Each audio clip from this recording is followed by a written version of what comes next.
이것은 단순한 또 하나의 하이브리드가 아닙니다. 37mpg의 강력한 터보 하이브리드입니다. 우수한 주행거리와 파워로 당신의 다음 이야기를 발견할 수 있게 해줍니다. 그곳이 어디든지.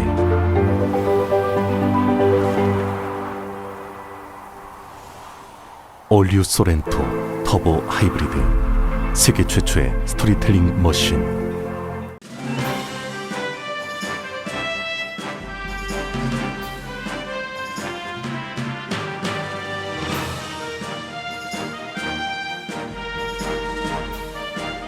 새로운 절반을 시작하는 7월, 라디오 서울이 함께합니다.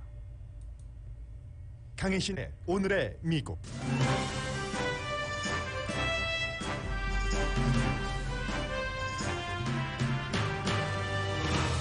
LA 카운티가 내일부터 다시 실내 마스크 착용 의무화를 시행하고 가을에 개강할 유스 계열 대학은 학생과 교직원을 대상으로 백신 접종 여부를 확인한다고 밝혔습니다. 건강한 사람은 몇 년 동안 백신 효과가 이어질 것이므로 추가 접종이 필요 없다는 의료계 주장이 강해집니다. 캘리포니아주가 최근 지역별로 시범 시행 중인 기본소득 지원안을 초당적으로 주정부 차원에서 통과시켰습니다. 주정부가 로컬 정부 지원을 심사하지만 개인당 지원 액수는 로컬 정부가 정하게 됩니다. 트럼프 전 대통령이 불만하면서 바꾼 샤워 꼭지 규정을 바이든 대통령이 되돌려 놨습니다. 트럼프 전 대통령의 재임시 비화가 날마다 공개되고 있습니다. 6월의 소매 판매는 예상보다 크게 증가했습니다. 2,800만 달러를 내고 제프 베조스와 함께 우주 여행을 하려던 사람이 더 중요한 일이 생겼습니다. 그 사람 자리에 앉을 사람은 부자 아버지를 둔 18살 네덜란드 청년입니다. 플로리다주에서도 반쿠바 정부 시위가 열리는데 주지사의 대처가 주목됩니다. 바이든 대통령은 공산국가 쿠바는 실패했다고 선언하고 지원 의사를 밝혔지만 대통령이 암살당한 아이티의 미군 개입은 없다고도 했습니다. 여러분 안녕하십니까? 오늘의 미국 강혜신입니다. 오늘 캘리포니아주가 두 가지 이슈로 세계의 주목을 받고 있습니다. 캘리포니아주야 여러 가지 그 정책을 내놓고 시행할 때 항상 좀 진보적이고 그리고 그 다른 주에 비해서 선구자적인 역할을 하기 때문에 주목받는 게 뭐 한두 번은 아닙니다만 이번에는 이제 세계적인 공통 이슈, 바이러스 그리고 어느 나라나 마찬가지로 요즘은 뭐 자본주의가 한창 올라가고 나면은 결국은 어느 정도의 기본소득 보장이란 얘기가 나오죠. 이것을 미국의 각 지역, 뭐 시애틀, 샌프란시스코, 뭐 도시별로 작은 단위에서 시행하다가 이번에는 캘리포니아 주 정부가 전부 이렇게 한다라고 했기 때문에 역시 세계가 주목합니다. 먼저 바이러스입니다. 바이러스는 지금 한 달 전에 참 기뻤죠. 6월 15일에 캘리포니아주에서 특히 로스앤젤레스처럼 그 전에 강하게 셧다운했었던 그런 곳도 전부 오픈하고 마스크를 뭐 여긴 안 써도 될 것 같네? 여긴 나의 건강을 위해서 써야지 되나? 뭐 이렇게 생각을 하면서 해왔던 것이 내일 밤 11시 59분 이게 자정부터라는 거예요. 토요일 밤 일요일 아침부터 말하자면 시행되는 거죠. 다시 실내에서는 백신 접종을 받은 사람이라도 마스크를 써야지 된다. 이런 게 왜 나왔냐면요. 캘리포니아주가 인구가 약 4천만 명 정도 되는데 지금 확진된 사람이 뭐 385만 명 정도 그렇게 해서 숨진 사람이 6만 4천 명. 캘리포니아주 이제 다음으로 역시 그 인구가 많은 주가 텍사스죠. 뭐 반올림에서 3천만 명 정도 되는데 이 텍사스주도 마찬가지로 한 뭐 10명에 1명꼴로 확진자가 나오는 겁니다. 캘리포니아주와 똑같아요. 확진자가 뭐 300만 명이 조금 넘고 사망자도 5만 3천 명 정도. 그 다음에 인구가 많은 곳이 뉴욕이죠. 뉴욕은 인구가 한 2천만 명 정도 되는데 캘리포니아주의 반 정도 됩니다. 그런데 케이스도 마찬가지로 여기도 역시 10명 가운데 1명이네요. 뭐 210만 명 정도 해서 사망한 사람은 텍사스보다는 인구가 적은데도 텍사스보다 조금 많은 5만 3천 명이 숨졌습니다. 이런 식으로 나오니까 미국에서 전국적으로 인구가 뭐 한 3억 3천만 명 되는데 3,300만 명, 3,400만 명 정도가 감염이 돼서 이게 이제 숨진 사람이 60만 명이 넘습니다. 60만 7천 명 정도가 되는데 그 비율이 6월 달에 상당히 많이 늘어나는 겁니다. 2주일 추세로 볼 때 확진자가 20% 이상 늘어나고 어떤 지역은 뭐 180% 정도가 늘어나고 있고 사망자는 줄어들었습니다. 백신 접종이 많이 됐기 때문에 그런 거죠. 사망자는 2주일을 기준으로 할 때 뭐 약 33% 정도 줄어들기는 했습니다. 그래서 로스앤젤레스 카운티가요. 시정부 차원이 아니라 카운티에서 뭐 식당은 물론이고 앞으로는 실내에서 백신 접종을 받으신 분들도 자율적인 것이 아니라 전부 마스크를 쓰셔야지 됩니다. 모두가 협조를 해야지 되는 순간이다. 왜 미국말로 all hands on deck moment라고 얘기를 하잖아요. all hands on deck. 그 순간이라고 해서 전부 협조하지 않으면 안 됩니다라고 얘기를 하고 있고 롱비치 같은 경우는 독립적으로 운영을 하고 있는 곳이지만 역시 마스크 착용 의무화한다고 했고 패사디나도 마찬가지죠. 의무화까지도 고려를 한다. 이미 권고는 했지만 이렇게 얘기를 했고 나빠지면 그 다음 조치 생각하기도 두려운 그런 조치 불편하기도 하고 경제적으로도 너무 많은 불확실성이 있기 때문에 거기까지 갈 수도 있다는 겁니다. UCLA뿐만이 아니라 UC 계열도 전부 학생과 스태프들에게 가을 학기 개강할 때 학교에 들어오려면 백신 접종 받았다는 것을 증명을 하거나 아니면 예외에 있는 사람도 있으니까 예외 자격을 갖춘 사람이 신청을 해야지 되고 또 그 당시 학교 들어갈 개강하기 2주일 전까지 해야지 된다는 겁니다. 2주일 전까지 하지 못했으면 뭐 며칠 연기를 한다던가 뭔가 지금의 자신의 백신 접종과 코로나 바이러스에 대한 그 테스트 결과 같은 것을 학교에 알려라 까다롭게 한다 이런 거죠. 그래서 이제 그 날짜를 연기 못 한다던가 아니면 전후 예외를 받을 수밖에 없습니다. 건강상 증명을 못한다거나 백신 접종 카드를 제시하지 못하면 등록했던 것도 일단 홀드, 뭐 취소는 아니지만 그것이 완성될 때까지 홀드한다는 얘기고요. 어제 이제 오늘의 미국이 끝나고 나서 미국의 공중위생국장이 기자회견을 해서 백신 접종과 바이러스에 대해서 너무나 가짜 정보들이 퍼지고 있기 때문에 이게 미국에서 지금 극박한 위협이라고 다시 한번 경고를 했고요.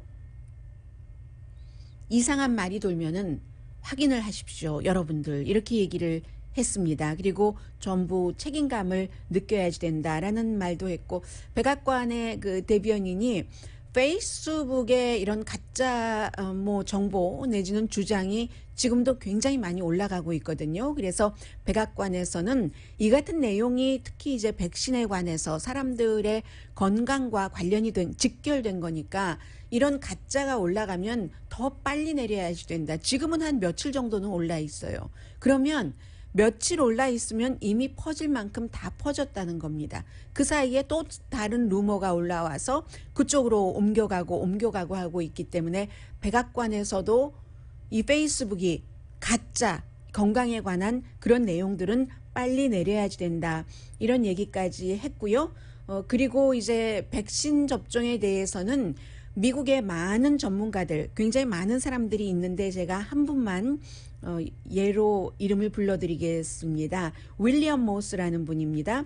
이분은 존스 홉킨스의 백신 국제 백신 접근할 수 있는 그 센터의 장을 맡고 계시는 분입니다.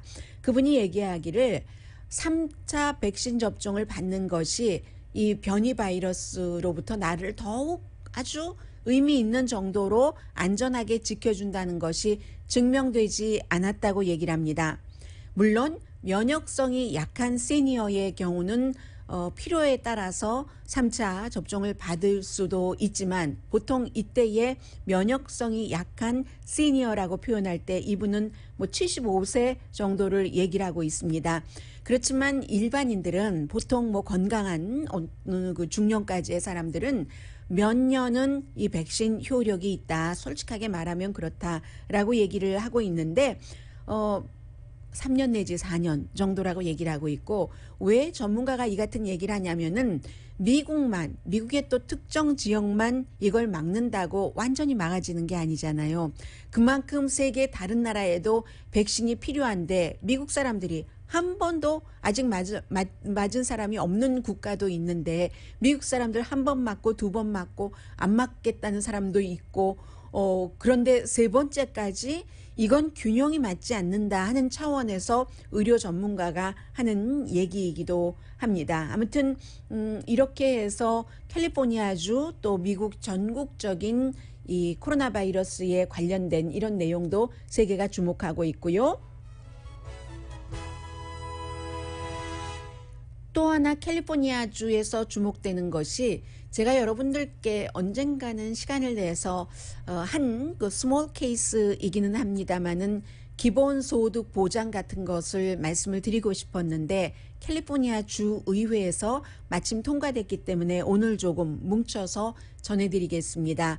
왜 지난번에 공화당에서 그 앤드류 양 후보가 나와서 뭐 한 달에 모든 성인들에게 뭐 $1,000씩을 주고 이런 것을 얘기를 했는데 그게 뜬금없는 얘기는 아닌 겁니다. 소득의 그 분배 같은 것이 불균형하면서 물론 공산주의도 아니지만 자본주의도 많은 사람들이 그 불편한 진실을 보고 있죠. 그래서 뭔가 이 자본주의를 조금 고쳐가면서 그 사이에 여러 가지를 시험을 해보는 거죠. 이렇게도 해보고 저렇게도 해보고 해서 일부 아주 그 진보적인 도시에서는 주로 지금까지는 민간 기업이 누군가가 기부를 해서 그 기부금으로 사회적으로 이렇게 경제적으로 약자를 매달 얼만큼씩 지원을 하는 것들. 그럼 뭐 이것도 어떻게 어디다가 써라, 음식 사는 데만 써라 이런 것도 없이 그랬는데 그 같은 결과가 아직 분명하게 나오기는 조금 이른 단계거든요. 그 이른 단계에 캘리포니아주에서 주 정부 차원에서 일단은 특정 그룹을 대상으로 기본소득을 보장해 준다는 겁니다. 3,500만 달러. 주 정부에서 예산안이 어제 통과됐는데 이게요. 상원에서는 36대 0 전부 예스를 했다는 겁니다. 공화당도 예스를 했다는 거예요. 거기에 이제 주목할 만하고 하원도 뭐 초당적으로 지금 승인을 했는데 캐시를 지급하는데 일단은 임산부와 최근에 포스터 홈을 떠난 젊은 성인, 말하자면 한 17살 돼서 이제 포스터 홈에서 떠나서 자립을 해야지 되는, 한국에도 뭐 500만 원 정착금 이런 제도가 있죠. 캘리포니아주에서 그런 것을 하겠다는 겁니다.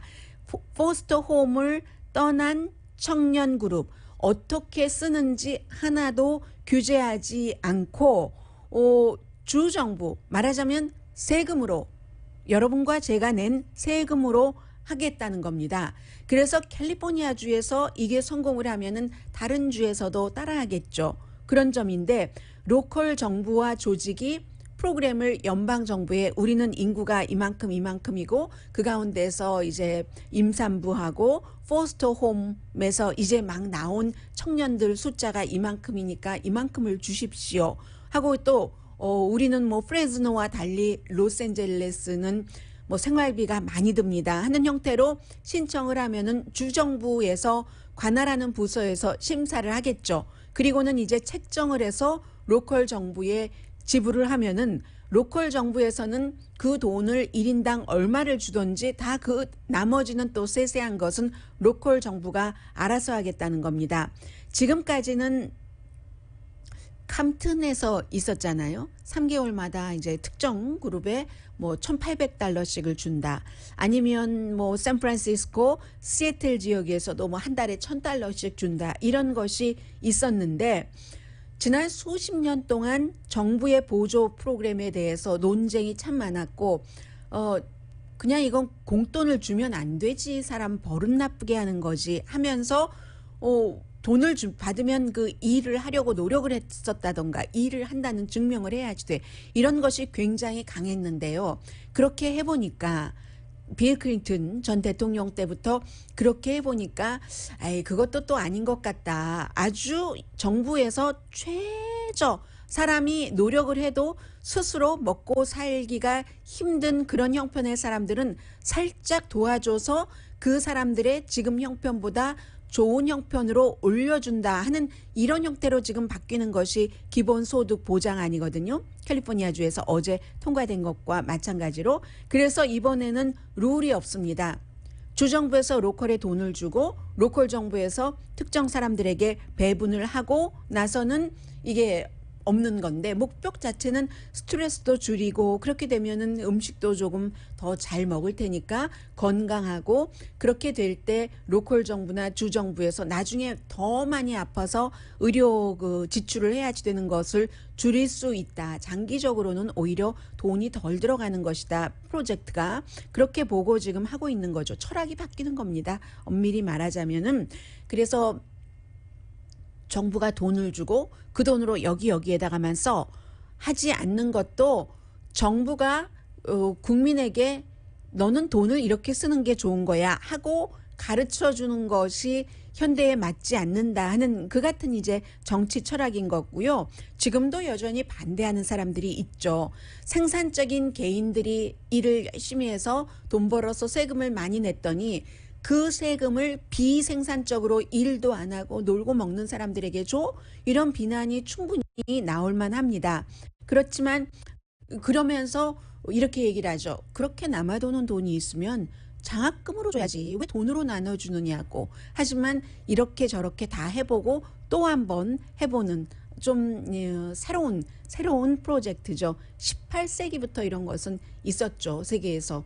기본소득 보장. 미국은 뭐 1960년대, 1970년대에 조금 해보다가 리처드 닉슨 그 전 대통령도 했지만 닉슨 대통령은 뭐 그렇게 물러나는 바람에 이게 확 꽃 피우지 못했고, 그 뒤에 이제 오히려 규제를 강하게 하다가 다시 모든 것은 이렇게 돌고 도는 거잖아요. 그래서 지금 이제 기본소득 보장이 컴백했다고 보시면 될 것 같습니다. 뭐 없었던 새로운 것을 하는 게 아니라 로스앤젤레스도 한 2,000 가정에 한 달에 $1,000씩 준 것도 있었고, 산타클라라 카운티도 한 달에 $1,000 규제 없이 그렇게 줘서 데비카드로 줘서 무엇이든지 다 살 수도 있고, 데비카드이기 때문에 돈을 뺄 수도 있고 머신에 넣어서 그런 식으로 산타클라라 카운티는 했었고요. 그래서 이번에는 젊은 성인하면은 17살에서 한 24살 사이 정도가 되겠네요. 오늘 로스앤젤레스 타임즈와 인터뷰를 한 바로 여기에 해당되는 젊은 어떤 그 소녀, 아직은 소녀죠. 그런데 가장이라고도 할 수 있습니다. 동생도 키우니까요. 동생이 몇 살이라고 하던가요. 이제 포스터 홈에선 더 이상 살 수 없는 나이가 됐고 굉장히 큰 힘이 되겠죠. 한 달에 얼만큼씩 돈을 지원받는다면. 분석은 아무튼 있겠습니다만은 어제 여러분들께 말씀드렸던 연방 차원에서의 양육비를 세금 공제 혜택으로 한 번에 1년에 한 번 세금 보고할 때 주는 게 아니라 자녀 5살까지는 한 달에 $300, 6살부터 17살까지는 $250 주는 것. 이것과 지금 합쳐지는 겁니다. 지금까지 가장 최저 생활을 했었던 사람, 최저 생활을 했는데 게다 대고 자녀까지 있어서 무척 힘들었던 사람이라면 이런 때에 어떤 그 가운데서 힘을 받고 야, 나도 이제 더 나은 길로 갈 수 있겠네 라고 하는 사람도 있을 테고, 또 어떤 사람은 그냥 일 안 해도 되겠네 하고 악용하는 사람들도 있을 테지만 100% 이쪽, 100% 이쪽은 없기 때문에 현재 캘리포니아 주정부에서는 공화당조차 찬성을 해서 기본소득 보장안을 이제 시행을 곧 하게 됩니다.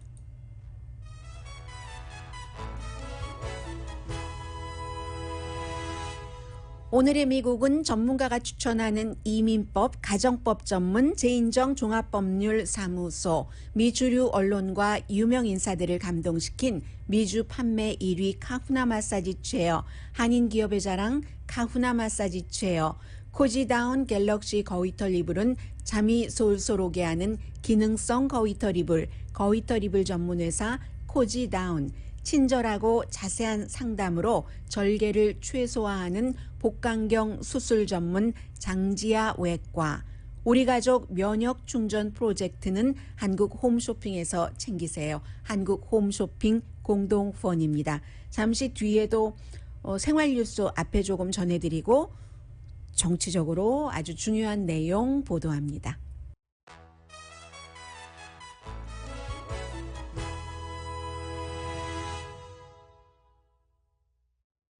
라디오 서울 방송 오늘의 미국 듣고 계십니다.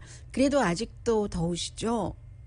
지난 한 일주일 됐나요? 그때는 너무너무 더워서 미국의 이제 태평양 북서부, 오레곤, 워싱턴주, 캘리포니아주 완전히 지글지글 끓었습니다. 어떤 뭐 영화 이름이 생각이 나는데요. 영화 제목이 생각이 나는데요.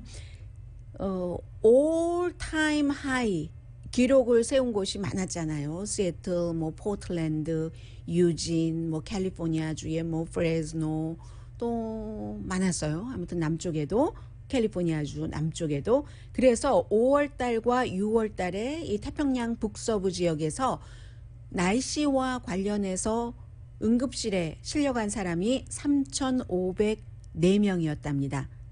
그리고 특히 아주 더웠던 그 엿새가 피크, 그 날씨 더웠던 피크 엿새 동안 지금 3,504명 가운데서 79%가 그때 응급실로 실려갔습니다. 그리고 이제 같은 기간 동안에 1,038명은 워싱턴주와 오레곤주에서 6월 18일 당일 같은 기간이 아니라 그 하루 그렇게 더웠죠. 그때 뭐 100 거의 20도 올라가고 그랬잖아요. 그래서 그러면 1,038명이 너무 더운 것과 관련해서 응급실에 갔는데 2009년에는 9명밖에 안 됐어요. 지난해야 뭐 이런 일로 병원에 응급실 가기는 불가능했기 때문에 아예 계산도 안 했고요. 6월 달에 지금 미국 전국적으로 응급실을 방문한 사람들이 이쪽 태평양 서부 지역에 있는 사람이 전체 응급실 방문객의 15%거든요. 그럼 미국의 인구가 얼마나 많아요? 그 인구에 더워서 갔던 이 지역은 전체 100% 인구에서 4%인데 응급실에 간 사람은 15%, 446 거의 다른 지역보다 4배가 많다는 겁니다. 단지 더워서. 그리고 특히 이것도 75세 이상의 남자분들이 아주 고통스러워 하셨고요. 그렇기 때문에 이 같은 기후변화가 항상 말씀드리지만 전문가들이 계속 추적을 하고 있는 거예요. 인간이 여러 가지 한 행동으로 인해서 기후변화가 있고 있는데 그 같은 기후변화로 다시 인간이 고통받는다는 거죠. 뭔가를 해야지 된다 하고 계속 경고를 보내고 있는 겁니다. 더워서 샤워 많이 하신 분들 계실 텐데요. 이것도 정책이에요. 샤워헤드 에너지부가 2013년도에 정한 것으로 그 표준으로 돌아갔습니다. 왜 미국은 보면은 뭐 냉장고 같은 것이야 뭐 미국뿐만이 아니라 세계적으로 규격이 마찬가지이기 때문에 문 표준에 맞춰서 이렇게 만들어내는데 아니면 문 떼고 들어오고 하잖아요. 그런데 이제 샤워헤드도 샤워 꼭지도 그 물이 나오는 규격이 있습니다. 미국에서 2013년도니까 오바마 행정부였죠. 그 당시에 이제 물 아끼자 뭐 이런 것도 많이 있었고 일단 기본적으로 1분에 2.5리터 이상은 나오지 못하도록 1.5리터면은 리터로 하면은 갤런이요. 제가 이상해서 본 거예요. 2.5갤런 2.5갤런이면 굉장히 많은 거네요. 1분 동안에. 우유가 큰 거 1갤런에 2개하고도 반 개가 더 있어야지 되는데 1분에 그렇게 많이 나오나요? 이 샤워할 때도 물 좀 귀찮긴 하지만 껐다 켰다 해야지 될 것 같아요. 9.5리터랍니다.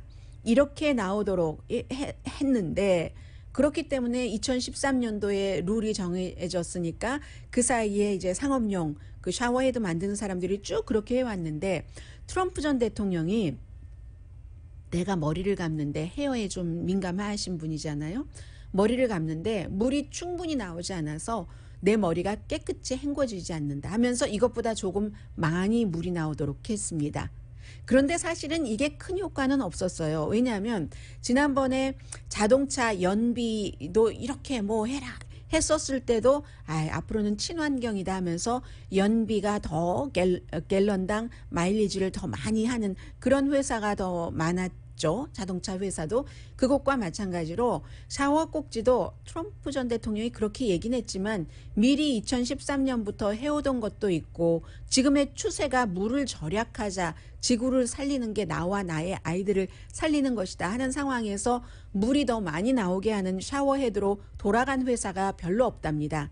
그렇기 때문에 실제적으로는 큰 차이가 없어도 이것은 이제 국가의 그 장기적인 정책과 철학, 물 철학, 뭐 환경 철학을 보여주는 거죠. 그래서 대통령이 바뀌면 샤워 꼭지도 이렇게 바뀔 수 있어요. 물론 관장하는 부서는 에너지부고요. 또 어제 제가 여러분들께 전해드렸었던 영국 신문 가디언이 보도를 한 블라디미르 푸틴 러시아 대통령이 개인적으로 직접 2016년도에 러시아와 자신을 위해서 누가 더 녹록한가, 누가 대통령이 돼야지 미국의 민주주의가 약해지는가, 그것을 계산을 하고 트럼프 전 대통령을 지원을 했다라는 그 크렘린의 보고서가 나왔다라는 것을 말씀을 드렸습니다. 오늘도 가디언은 속보를 전하고 있는데 이 자세히 들여다보니까 개인적으로 오점이 많은 사람이 미국의 대통령이 돼야지 러시아에 좋다. 미국을 약하게 흔들기 때문에 분열시키고 그렇기 때문에 해서 그 사람이 누군가 후보들을 쭉 트럼프 전 대통령만 분석했겠어요? 힐러리 클린턴도 엄청 분석했죠? 더군다나 힐러리 클린턴은 바로 직전에 국무장관을 하면서 러시아를 방문도 했고 또 러시아의 인권 문제를 상당히 많이 그 국무장관으로서 앞세웠었던 사람입니다. 푸틴이 듣기 싫어했던 말을 많이 했었죠. 그래서 이 트럼프 전 대통령은 1987년도에도 러시아를 방문을 했고 그 당시에 이제 모스크바와 레닌그라드를 갔고 90년대와 2000년대에도 공직자로서가 아니라 사업가로서 또 한 번은 미스 유니버스를 트럼프 전 대통령이 주최를 했기 때문에 그런 일로 비즈니스 딜하기 위해서 모스크바의 트럼프 호텔을 그렇게 짓고 싶어 했다고 하잖아요. 끝내 짓지 못했지만 그런 때 와서 그 리츠카르튼 호텔에서 묵고 할 때 이 러시아의 그 스파이국이 다 그 룸에 그 스파이 카메라를 장치를 했다는 겁니다. 가디언의 보도입니다. 그리고 풀타임으로 이 트럼프라는 사람을 감시를 했었다는 이런 것. 그리고 오늘 그 가디언이 보도한 것을 보니까 본인들이 입수를 해서 제일 먼저 보도를 했는데 다른 서방 세계의 정보 당국도 이 같은 내용에 대해서 지난 몇 개월 동안 이게 진품이야 아니야? 클렘린에서 나왔다는 서류가 가디언은 이게 진짜인 것을 기반으로 해서 보도를 한 것이고요. 다른 나라 서방 세계의 그 정보국도 마찬가지 일을 하고 있었다라고 얘기를 하고 있고 트럼프 전 대통령이 대변인을 통해서 여기에 대해서 한마디 했네요. 가짜다. 그리고 소설이다. 또 나보다 러시아에 대해서 강하게 한 사람 없다. 대통령 당시에 많이 들었었던 얘기고요. 어제 바이든 대통령이 앙겔라 머켈 독일 총리와 백악관에서 미팅하고 기자회견하면서 러시아에 이제 점점 서유럽으로 가고 있는 거잖아요. 러시아 주변에 우크라이나부터 걸쳐서 이제 동유럽을 거쳐서 서유럽 쪽으로 많이 가고 있는데 특히 이제 천연가스 파이프라인 같은 경우는 우크라이나를 거치지 않고 독일에 가는 거 이것은 막을 수 없다. 미국이 독일이 하는 모든 일을 막을 수가 없습니다. 유럽에서의 미국의 가치나 미국의 정책 같은 것을 또 독일의 도움 없이는 어떻게 할 수 없고, 또 그 파이프라인이 지난 4년 동안 트럼프 행정부 시대에 굉장히 또 많이 그 공사가 진행이 되기도 해서 지금 마무리 단계이거든요. 이게 우크라이나를 통하지 않으면 직접 어떤 그 독일을 통하고 다른 나라도 통하고 하면은 러시아의 그런 나라에 대한 그 역할, 영향력이 더 커진다는 거죠. 해서 서유럽과 미국은 민주주의, 러시아는 민주주의가 아닌 그런 이제 이데올로기 싸움하는 거죠. 그 부분에 대해서는 어제 많이 얘기한 것 같지는 않습니다. 그리고 또 하나가 그 마크 밀리 합참 의장이 트럼프 전 대통령이 선거에 불복하고 혹시라도 이 쿠데타를 일으킬 줄 몰라서 많은 정치인들도 걱정을 했고 본인도 두려워한 면이 없지 않아 있었고, 그 사이에 이제 많은 그 군 당국자들이 공동으로 성명도 발표를 했죠. 뭐 전직 장관들도 그렇고 했는데, 여기에 대해서 트럼프 전 대통령이 한마디 했습니다. 이게 이제 워싱턴 포스트에 한 사람 여자, 한 사람 남자, 두 사람의 기자가 쓴 다음 주에 발간될 새로 나올 책, 요즘 새로 나오는 책이 두 권인데 하나는 월스트리트저널 기자가 썼고 하나는 이제 이 워싱턴 포스트 기자가 썼고 하는 건데, 어쨌든 그런 그 책에서 이 걱정을 했었다. 이 쿠데타를 해서. 그러나 미국의 군 시스템이 그렇게 호락호락하지는 않다라고 뭐 낸시 펠로시 연방 그 하원 의장 같은 사람을 안심시켰다라고 보도를 해드렸는데요. 여기에 대해서 긴 성명을 트럼프 전 대통령이 발표를 했습니다. 내가 쿠데타를 일으키려고 안 했지만, 그러나 이렇게 말하는 건 좀 미안한데, 마크 밀리 합참의장에게 하는 얘기예요. 만일 내가 쿠데타를 시도했다면 당신은 맨 마지막에 원한 사람이야. 그러니까 쿠데타를 했어도 너는 빼고 했어. 뭐 이 얘기잖아요. 넌 내 타입 아니야. 이 얘기인 거죠. 그런 성명서를 발표를 했고, 또 하나는 이제 그 월스트리트저널의 기자가 쓴 책에 보면은 멜라니아 트럼프 여사가 선거 당일에 4번이나 백악관에서 뭐 항상 파티하잖아요. 승리 파티 같은 거. 승리하지 못했습니다마는 4번이나 거절했답니다. 백악관에 비서실장이 계속 와서 이거 해야지 된다라고 했었을 때 이 멜라니아 트럼프 여사는 사람들이 모이는 게 싫었던 거죠. 이 바이러스 때문에. 그래서 나중에는 4번이나 거절당하고 할 수 없이 그 마크 메도우 그 연방 하원 의원이었었죠. 아주 보수적인. 그러다 이제 마지막 비서실장이 트럼프 전 대통령에게 얘기를 한 겁니다. 얘기를 했더니 미국에서도 그 파티 자체는 안주인이 그 여러 가지를 호스트를 하니까 안주인에게 먼저 얘기를 하다가 안 되니까 바깥 주인한테 얘기를 한 거예요. 그래서 그 바깥 주인이 공군기를 타고 뭐 있는 도중에 멜라니아 트럼프에게 전화를 해서 That's okay 라고 얘기를 했다는 겁니다. 그랬더니 한 350명 정도 왔다고 하는데, 멜라니아 트럼프 여사가 그럼 나는 트럼프가 승리 연설을 할 때 그 옆에 서 있는 그것만 하겠다. 그리고 그 밖에는 아들 데리고, 그 부모가 여기에 아주 쉽게 영주권을 받았잖아요. 대통령 되고 난 뒤에. 그래서 이제 방문 왔다가 영주권 바로 그냥 급속으로 받았는데, 부모님과 나는 함께 있겠다. 다만 와이프니까 승리 연설할 그때만 있겠다. 이렇게 했었던 일도 있고요. 아무튼 뭐 그 파티는 대통령으로서는 재난 수준이었죠. 왜냐하면 팍스에서 애리조나에서 이겼다라고 했으니까. 그 첫날 그 선거 방송을 지금 와서 이렇게 돌이켜 보면은 저희 라디오 서울 방송은 그 첫날 누가 승리라고 선언하지 않았습니다. 뭐 많은 미국 매체도 선언하지 않았죠. 왜냐하면 너무나 예상됐던 거기 때문에. 첫날은 직접 가서 투표한 사람들이 했으니까 그것은 트럼프 그 전 대통령에게 많고, 왜냐하면 우편 투표 다 아니다, 가짜다, 뭐 미리 투표도 하지도 말라 했고, 민주당은 그걸 굉장히 장려했기 때문에 미리 조기 투표한다던가 우편 투표한다던가.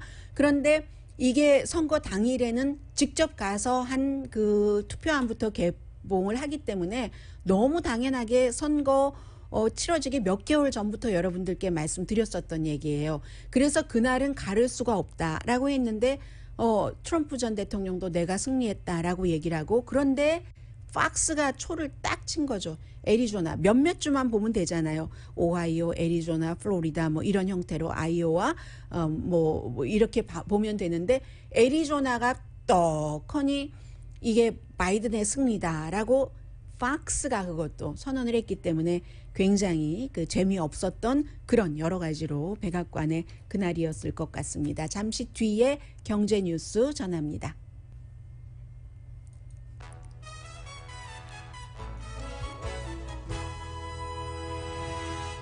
라디오 서울 방송 오늘의 미국 듣고 계십니다. 6월 달에 돈 많이 쓰셨네요. 5월 달보다 0.6% 더 쓰셔서 소매 판매 예상은 0.4%였는데 그것보다 2분의 1이 더 늘어났네요. 그래서 체크, 요즘 뭐 정부 관련 체크가 많이 나오고 있죠. 그리고 뭐 리오프닝 했으니까 당연히 돈을 쓸 기회가 많고 해서, 그런데 건축자재 같은 것은 요즘 잘 안 팔린대요. 다운 트렌드예요. 그에 비해서 옷, 그 밖에 개인용품은 계속 판매가 증가하고 있고, 자동차가 그런데 전체적인 판매를 많이 올리기는 했답니다.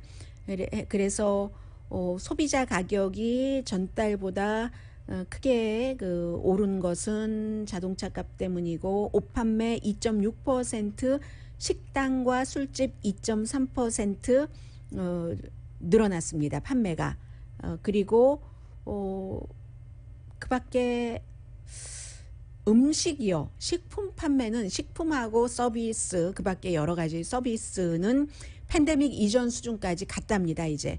그런데 2, 4분기에도 당연히 이제 소매 판매 괜찮을 것으로 전반적으로 3개월 것 보고 있는데, 이 상황에 지금 완전히 그 팬데믹 후편, 셧다운 후편이 아닌가, 전반부가 지나가고 코비드 후편이 아닌가, 심상치 않다라는 분위기가 있기 때문에요. 앞부분에서 그 부분은 여러분들께 전해드렸고요. 그리고 7월 다음 주네요. 다음 주에 지난주 일요일에 있었던 그 우주 여행에 앞서서, 앞선 게 아니라 뒤서서 그 버진의 그 브랜슨 경에 이어서 이번엔 제프 베조스가 자신의 이제 또 로켓을 타고, 블루 오리진에서 만든 로켓 이름이 뭐든가요? 보면서도 늘 잊어요. 아무튼 그 로켓을 타고 지난번에 브랜슨 경이 올라갔던 것이 지구 표면에서 50마일이기 때문에 이거 우주라고 할 수 있어 없어? 라고 얘기하는데, 62마일 우주로 뭐 이론 없이 불리는 그곳까지 가서 한 11분 있는데, 그게 이제 경매가 2,800만 달러까지 갔다고 하잖아요. 그런데 2,800만 달러 경매를 하고 거길 가려던 사람 가운데 한 사람이 그것보다 더 급한 일이 어떤 일인지 모르겠어요. 아무튼 일이 있어서 못 가게 됐다. 그럼 그 자리를 누가 채우느냐, 제가 굉장히 궁금했거든요. 18살에 무슨 데먼이라는 이름이거든요. 올리버 데맨이라는 이름인데 네덜란드 청년입니다. 고등학교를 졸업을 했어요. 그런데 아버지가 너무너무 부자인 거예요. 아버지가 이제 투자회사 사장인데, 고등학교 졸업하고 미국에도 그런 학생들 많죠. 1년 정도는 뭐 인턴도 하고 뭐 어디 여행도 하고 경험을 쌓고 나서 대학교에 가기 위한 딱 이때에 이 우주의 11분, 내 인생 최고의 11분이 될 거야, 이렇게 생각하는 거 너무 당연하죠. 그래서 이번에 뭐 몇 명이 가는데, 제프 베조스의 동생도 가고 또 82살 되신 분들도 그 로켓에 함께 타고 간답니다. 그럼 최고령이 82살, 최저 나이가 18살 되는 거거든요. 세계 159개국에서 7,600명 이상이 나가겠다 하고 돈을 계속 비링을 해서 2,800만 달러까지 됐다는 건데, 다음 주에는 또 이게 당연히 탑 뉴스가 되겠죠.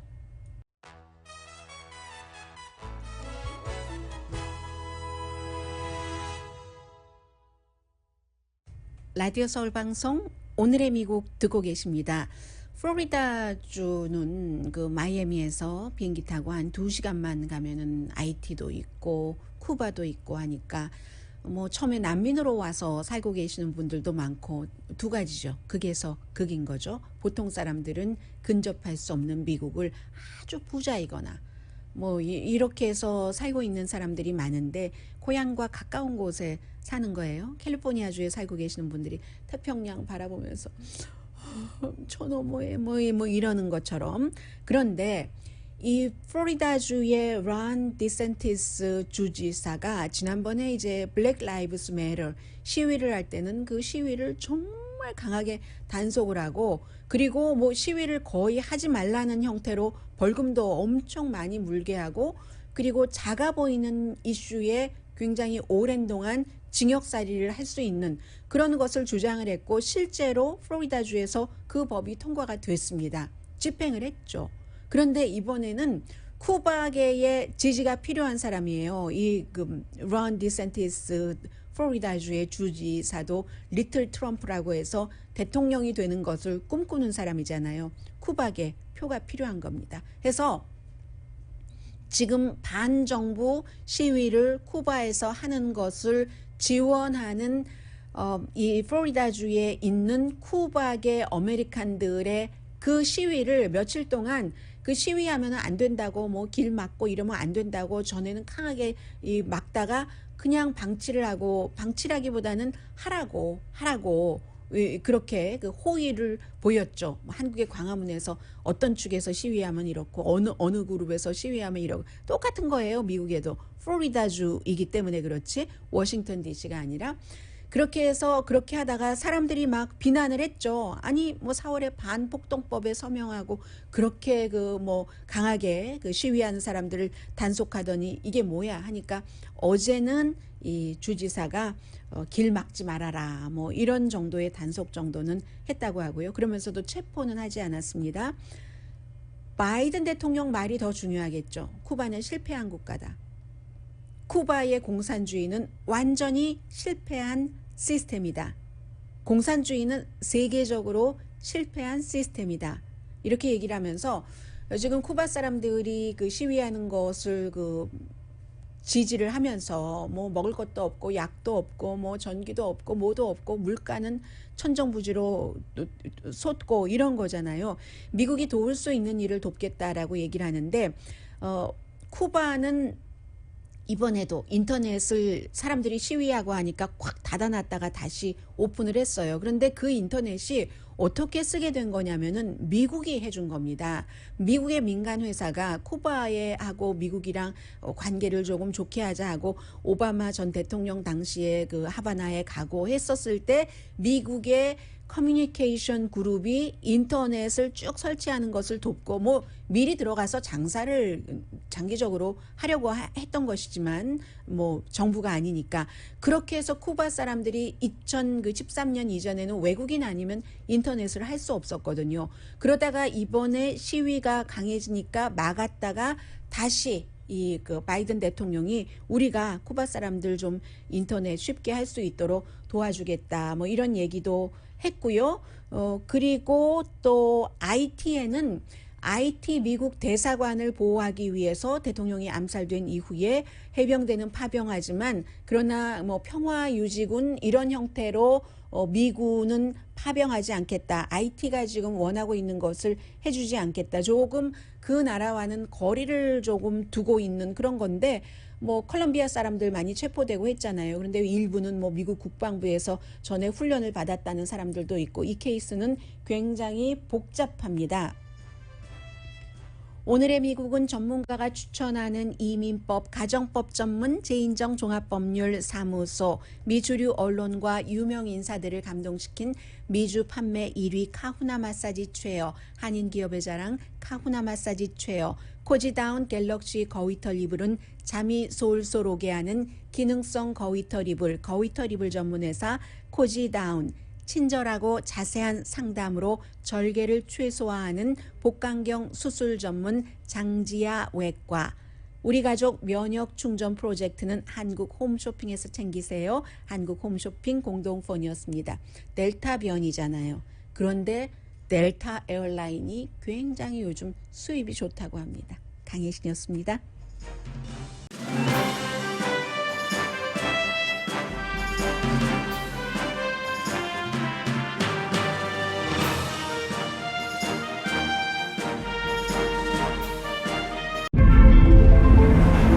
이것은 단순한 또 하나의 하이브리드가 아닙니다. 37mpg의 강력한 터보 하이브리드입니다. 우수한 주행거리와 파워로 당신의 다음 이야기를 발견할 수 있게 해줍니다. 그곳이 어디든지.